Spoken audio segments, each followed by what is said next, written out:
Subscribe नहीं किया है तो पहले सब्सक्राइब करें और बेल आइकन को अवश्य। सर्वेषां सुख जनकम। यदि अभी सुख की चर्चा चल रही थी कि सुख कैसे मिले, अरे सबको यदि सुख देना है, सबको सुख देना है तो आपको राजधर्म को स्वीकार करना होगा, राजधर्म का आश्रय लेना पड़ेगा। आप जितने काम करते हो, ध्यान करते हो, आपको लाभ मिल जाएगा, आपको सुख मिल जाएगा।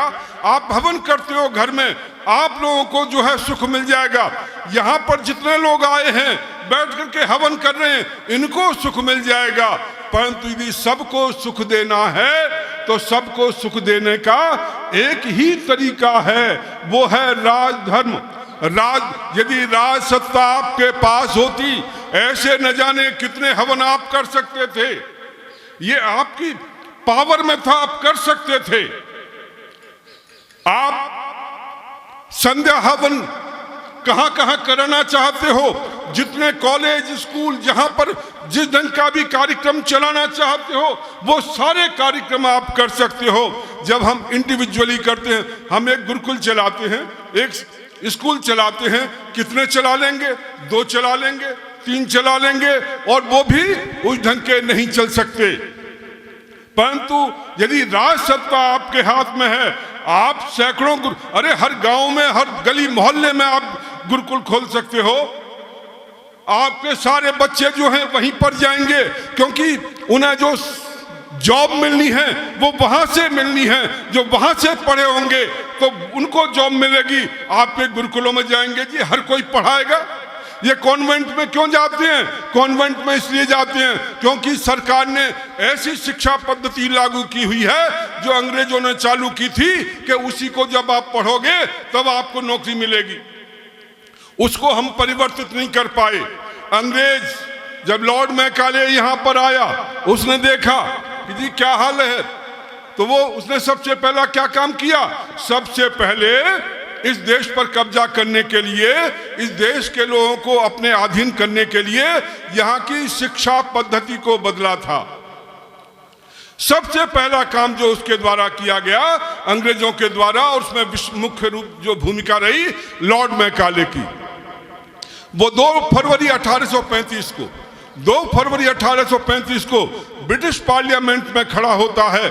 और ब्रिटिश पार्लियामेंट में खड़े होकर के वहां से के लोगों को, वहां के सांसदों को एक बात कहता है, I have travelled across the length and breadth of India.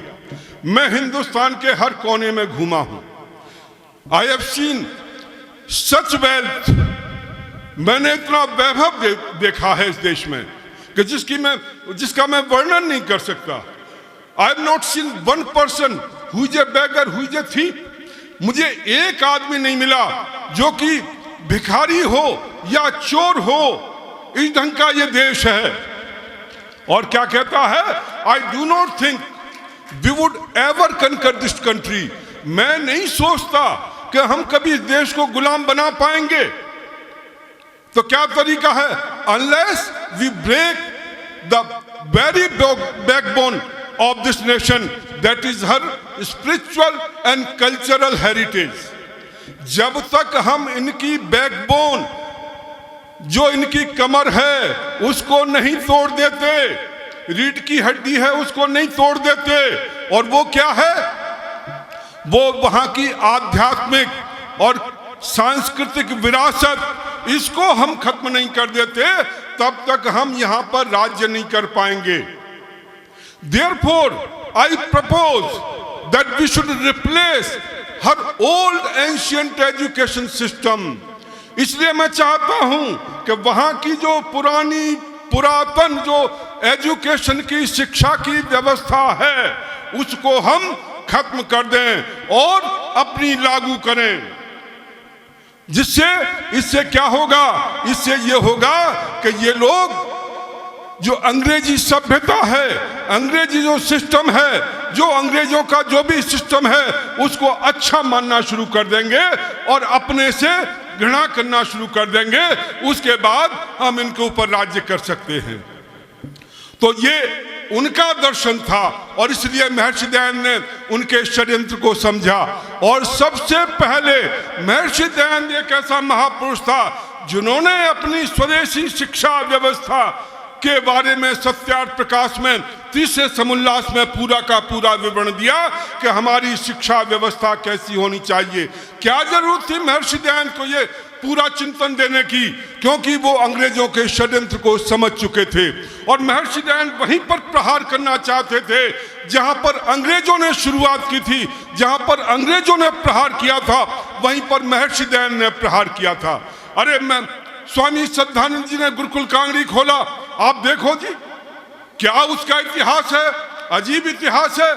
जहां से जो भी पढ़ा, जो भी वहां से निकला वो देशभक्त बन करके निकला, वो राष्ट्रभक्त बन करके निकला, वो देश की आजादी के लिए काम कर रहा था। चाहे वो लेखन में लगा हो, चाहे वो पत्रकार हो, चाहे और कोई काम कर रहा हो, पर वो देश के लिए काम कर रहा था, अंग्रेजों के खिलाफ लड़ रहा था। ये उस शिक्षा पद्धति का कमाल था। लोग आते थे, वायसराय आते थे, स्वामी श्रद्धानंद से कहते थे अरे पूरा खर्चा हम देंगे, आप ले लो, परंतु वो कहते थे नहीं, मुझे आपके पैसे की जरूरत नहीं है। ये शिक्षा पद्धति किस लिए इसलिए कि जिससे कि हमारा नौजवान अपनी शिक्षा पद्धति पढ़ करके अपनी शिक्षा पद्धति से इस देश से प्यार करना शुरू कर दे, इस देश की सांस्कृतिक विरासत जो है उससे प्यार करना शुरू कर से, इस यहाँ की जो आध्यात्मिक विरासत है उससे प्यार करना शुरू कर दे।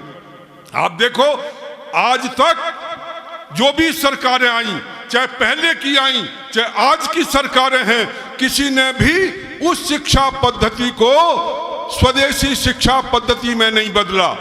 कॉस्मेटिक चेंजेस करते हैं, थोड़ा बहुत इधर उधर कर दिया, परंतु कोई परिवर्तन जो है किसी के द्वारा नहीं किया गया। वही अंग्रेजों की शिक्षा पद्धति। तभी तो जवाहरलाल नेहरू विश्वविद्यालय में जो पढ़ते हैं वो देश के खिलाफ नारे लगाते हैं, दूसरे जगह जहां पढ़ते हैं वो हिंदू धर्म के बारे में यदि कहीं अपमान होता है, वो देवी देवताओं का अपमान होता है, उस पर मजाक बनाते हैं, हंसते हैं, किसी को दुख नहीं होता। क्यों? क्योंकि हम उसी शिक्षा पद्धति से चल रहे हैं, हमने उसमें कोई परिवर्तन नहीं किया।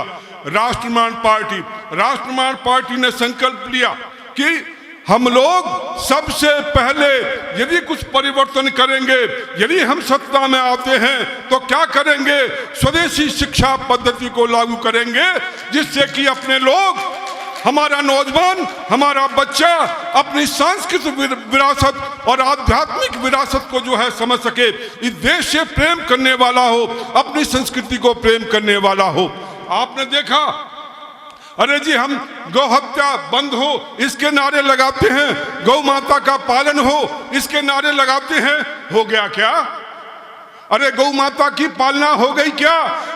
देश जब आजाद नहीं हुआ था उस समय हमें झांसा दिया जाता था, हमें कहा जाता था कि जब देश आजाद होगा सबसे पहला काम जो हम करेंगे गौ हत्या बंद करेंगे और शराबबंदी लागू करेंगे। वो नारा सुनते सुनते हमारे कान पक गए। 70 साल हो गए, सारी गवर्नमेंट आई, अभी की गवर्नमेंट है, पहले की गवर्नमेंट है, जिन्होंने गौ हत्या बंदी को लेकर आंदोलन किया वो भी सरकार में आ गए और आज तक गौ हत्या बंद नहीं हुई। क्यों जी? हम दूसरों से अपेक्षा किए बैठे हैं कि जी वो ये कर देगा, वो कर देगा। अरे उनकी अपनी विचारधारा है, उनका अपना चिंतन है। ध्यान रखो, हमारा जो चिंतन है, महर्षि दयानंद ने जो चिंतन दिया है वो चिंतन किसी के पास भी नहीं है और इससे अच्छा चिंतन किसी के पास नहीं है। सबसे अच्छा चिंतन हम लिए हुए हैं और हम अपेक्षा ये करते हैं कोई दूसरा आ जाए वो जो है इसको लागू कर दे। क्यों लागू करेगा जी? उनका अपना जो कार्यक्रम है, उनका अपना जो प्रोग्राम है उसको लागू करेंगे। गौ हत्या बंद नहीं हुई और अब कहने लगे अरे जी हम तो यदि कोई हमारी पार्टी का सदस्य बनना चाहे, यदि हमारे संगठन में आना चाहे, गौ मांस भी खाता हो, हमें कोई परहेज नहीं है। अरे भैया फिर इंदिरा गांधी के जमाने में इतने संत मारे गए, हजारों संत मारे गए, आप लोग भी उसमें इन्वॉल्व थे, क्यों मरवाए थे जी? क्यों मरवाए थे? परंतु आज उसकी कोई चर्चा नहीं करता, गौ हत्या बंद करने की कोई बात नहीं करता, नशाखोरी चल रही है। आप अपने हरियाणा को देख लो, जितने भी दूसरे, केवल एक नीतीश कुमार हैं जो अपने प्रदेश में नशाबंदी किए हुए हैं और किसी प्रकार से संघर्ष कर रहे हैं। पूरा तंत्र लगा हुआ है कि उस नशाबंदी को खोल दिया जाए।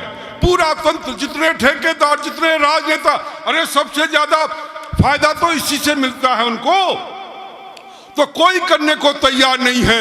नशाखोरी, हमारे नौजवान, अभी दिल्ली में हमने देखा, आम आदमी पार्टी है जी, अन्ना हजारे के संपर्क से वो सामने आते हैं और अन्ना हजारे के को आगे करके आंदोलन करते हैं और वो जो है सत्ता में आते हैं। उस समय बड़ी बड़ी बातें की उन्होंने, बड़े बड़े लुभावने नारे दिए, उसके बाद पता नहीं जैसे सत्ता में आए एकदम से भूल गए। अभी क्या किया उन्होंने? जिस दिन शहीद दिवस था, जिस दिन बलिदान दिवस था, शहीद भगत सिंह और राजगुरु सुखदेव को फांसी हुई थी, उस दिन उन्होंने वहां पर 25 साल की उम्र को घटा करके 21 साल कर दिया कि अब जो है नौजवान जो है वो पब में जाकर के, बार रूम में जाकर के दारू पी सकते हैं। अरे नौजवानों की नस्ल खराब कर रहे हो, अरे नौजवानों को दारू पिलाना चाहते हो। अब कहते हैं कि जी अपने घर पर भी दीदी दारू हम भेजने की व्यवस्था कर देंगे, यदि कोई अपने घर पर लाना चाहे तो हम भिजवाएंगे। ये क्या तमाशा चल रहा है? ये किस ढंग का सिस्टम चल रहा है? और हम कभी आम आदमी पार्टी को देखते हैं, कभी इस पार्टी को देखते हैं, कभी उस पार्टी को देखते हैं। मैं केवल आपसे अनुरोध करना चाहता हूं, अरे हमारी छोटी झोंपड़ी क्यों ना हो, यदि हमारा एक नेता भी बनता है, यदि हमारा एक एमएलए भी, अरे निश्चय कर सकते हो, इस महेंद्रगढ़ में इतना आर्य समाज का प्रचार है, इतने लोग हैं, आप निर्णय करो ना, आप निर्णय करो कि हम एक एमएलए जो है जहां से आर्य समाज का जो है बना करके भेजेंगे। वो अकेला इतना संघर्ष कर सकता है, वहां की सरकार को मजबूर कर सकता है, गो हत्या बंदी के लिए दबाव डाल सकता है, अपनी आवाज उठा सकता है। अब देखो तो सही, कौन आवाज उठाता है? कोई आवाज नहीं उठाता। जो कुछ निर्णय कर दिया वो जो है लागू हो जाता है, उसका परिणाम क्या होगा क्या नहीं होगा ये कोई देखता नहीं। एक छोटी सी बात मैं अपनी कह करके खत्म करता हूं। अभी आपने देखा महाराष्ट्र में जुम्मे के दिन, फ्राइडे के दिन, शुक्रवार के दिन भीड़ इकट्ठी होती है, अमरावती में, मालेगांव में और दूसरी जगहों पर, और नमाज पढ़ने के बाद वो निकलते हैं। हिंदुओं की जो भी दुकानें थी उनको टारगेट किया जाता है, उनको आग लगाई जाती है, हिंदुओं पर अटैक किया जाता है। ये क्या तमाशा चल रहा है? पर कभी आपने सोचा ऐसा क्यों हो रहा है? खैर ये पुलिस का काम था, पुलिस व्यवस्था करती, यदि पुलिस सही ढंग से निष्पक्ष रूप से काम करती तो ऐसा हो नहीं सकता था, उनको रोका जा सकता था। अरे हजारों की भीड़ हो, एक 4 की आर्म गार्ड जो है वो हजारों की भीड़ को जो है कंट्रोल कर सकती है। आप करो तो सही, आप कुछ करना ही नहीं चाहते। लाल किला पर आपने देखा लोगों ने खालिस्तानी झंडा लगा दिया, हम किसी के खिलाफ कुछ करने को तैयार ही नहीं है। अरे कैसे शासन व्यवस्था चलेगी? परंतु मैं एक बात कहना चाहता हूं, आखिर ऐसा क्यों हो रहा है? ये ऐसा इसलिए हो रहा है क्योंकि हम मदरसों को बढ़ाने में लगे हुए हैं। पहली सरकारें सारी की सारी मदरसों को बढ़ाने में लगी हुई थी, उनके लिए पैसे की कभी कमी नहीं हुई। गुरुकुलों को पैसा नहीं मिलता, गुरुकुलों के लिए कोई नियम नहीं है। और आज की सरकारें वो भी गुरुकुलों के लिए कोई पैसा जो मिलता था वो भी बंद कर दिया। किसके पास जाओगे? किसके सामने अपनी रुदन गाथा गाओगे? कहाँ जाओगे? परंतु मदरसों को कभी कमी नहीं हुई, मदरसों को हमेशा पैसा मिलता रहा, पहले की सरकारों में, आज की सरकारों में। और आज की सरकार ने तो इतना रेज कर दी, इतना बढ़ा दिया जिसकी कोई हद नहीं। क्या पढ़ा रहे हैं जी वहां पर? कि कुरान शरीफ पढ़ाते हैं जी। कुरान शरीफ में क्या पढ़ाते हैं कि तुम इनके साथ नहीं बैठोगे, तुम इनके साथ नहीं जाओगे, तुम इनसे अलग रहोगे, तुम इनको कन्वर्ट करोगे, तुम इनको मारोगे। यही तो सिखाया जाता है। और क्या सिखाया जाता है? जब किसी आदमी को 24 घंटे यही सिखाया जाए तो वो क्या करेगा? अरे पढ़ लिख करके यही तो करेगा।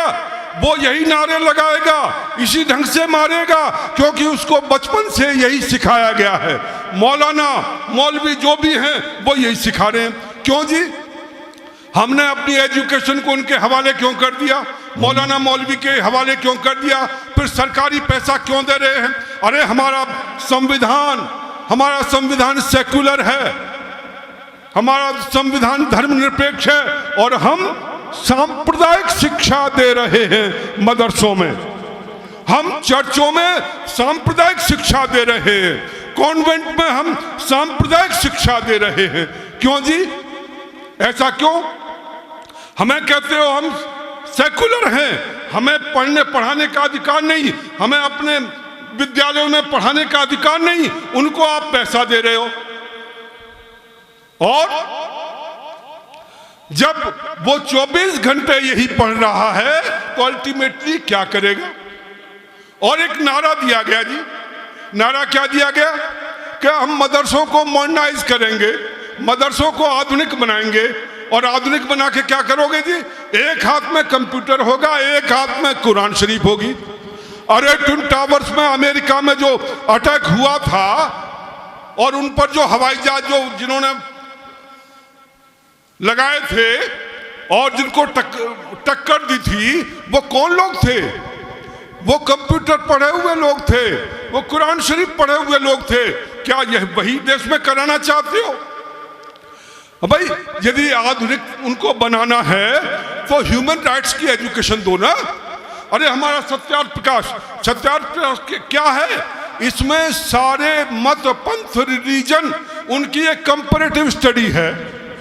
और जब आप पूरा पढ़ लेते हो तो आपको सच और झूठ का पता लग जाता है। तो इन मदरसों में comparative study of contemporary religions क्यों नहीं पढ़ाया जाता जी? तुलनात्मक जो धर्म है उसका अध्ययन क्यों नहीं कराया जाता? तो इस ढंग से बहुत कुछ काम करने की आवश्यकता है। और हमारा नारा है, यदि हम सत्ता में आते हैं, मदरसों का हम भारतीयकरण करेंगे, अर्थात वहाँ ह्यूमन राइट्स की एजुकेशन देंगे, वहाँ सेकुलरिज्म के बारे में पढ़ाया जाएगा, वहाँ सर्वधर्म समभाव के बारे में पढ़ाया जाएगा, वहाँ कंपैरेटिव स्टडी पढ़ाई जाएगी धर्म के बारे में। हम इस ढंग की शिक्षा देंगे, जब वो पढ़ के निकलेगा अपने आप निर्णय कर सकता है क्या सही है क्या गलत है। तो साथियों, हमें आगे बढ़ना है, ये काम हम कर सकते हैं। हमें केवल अपने ऊपर भरोसा करने की जरूरत है। हम कहीं अपना भरोसा जो है छोड़ चुके हैं कि जी हम ये काम नहीं कर सकते। क्यों जमीन पर बैठकर क्यों आसमान देखता है? जमीन पर बैठकर क्यों आसमान देखता है? पंखों को खोल, जमाना उड़ान देखता है। आप आगे बढ़ो, अपने ऊपर भरोसा रखो, अपने पुरुषार्थ के ऊपर भरोसा रखो, अपनी विचारधारा के ऊपर विश्वास करना सीखो, महर्षि दयानंद के मिशन को समझो और आगे बढ़ने की आवश्यकता है। आप विश्वास करो, इस देश की रक्षा, इस देश का उद्धार, इस देश की जो समस्याएं हैं उनका समाधान जितने अच्छे ढंग से आप कर सकते हो उतना कोई नहीं कर सकता। मुसलमानों से जितने अच्छे ढंग से आप बात कर सकते हो उतना कोई दूसरा नहीं कर सकता। ईसाइयों से जितने अच्छे ढंग से आप बात कर सकते हो उतना कोई और नहीं कर सकता। दलितों की समस्याओं को हमने समझा, अरे हमने संघर्ष किया। और इसलिए मैं आपका आह्वान करना चाहता हूं, आप लोग आगे बढ़ें और इस मुहिम को अपना सामर्थ्य के साथ, पूर्ण सामर्थ्य के साथ सहयोग करें। ध्यान रखो, महर्षि दयानंद के सपनों का आर्य राष्ट्र हम लोग बना सकते हैं, केवल हमें अपने पर भरोसा करने की जरूरत है। बहुत बहुत धन्यवाद।